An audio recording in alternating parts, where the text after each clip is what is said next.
after arriving in the Ethiopian capital Addis Ababa for negotiations, South Sudan government negotiators and representatives of Riek Machar's rebel group have been engaged in setting the ground rules for the face-to-face negotiations. Since Friday, the parties have been talking not to each other, but through mediators from the Intergovernmental Authority on Development, IGAD. The European Union, like other players, are wary of continued human suffering in the world's newest state. There is the responsibility for the situation we find ourselves in lies with the political leadership of South Sudan.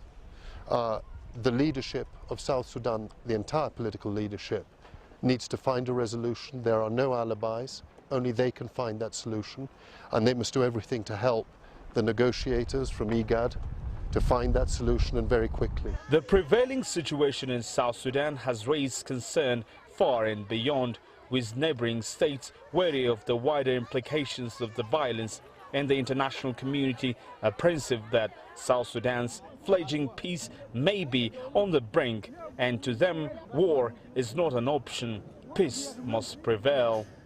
We need a cessation of hostilities, and that must happen now. People are suffering and dying, and we cannot afford to tolerate people suffering in that way while politicians haggle in a nice hotel somewhere outside of the country. According to IGAD and the Ethiopian government, the proxy talks between delegates was so far encouraging and gives hope for both to strike a deal when they eventually come to the negotiating table for direct peace talks.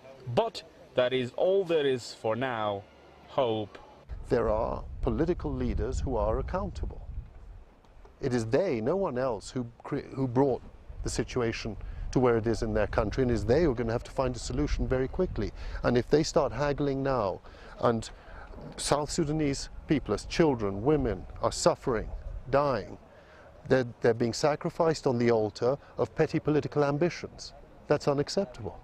According to IGAD officials, direct face-to-face talks were scheduled for Saturday, and the delay has the negotiators worried that the conflict in South Sudan may not be resolved as fast as they would wish. Girum Chala, CCTV, Addis Ababa, Ethiopia.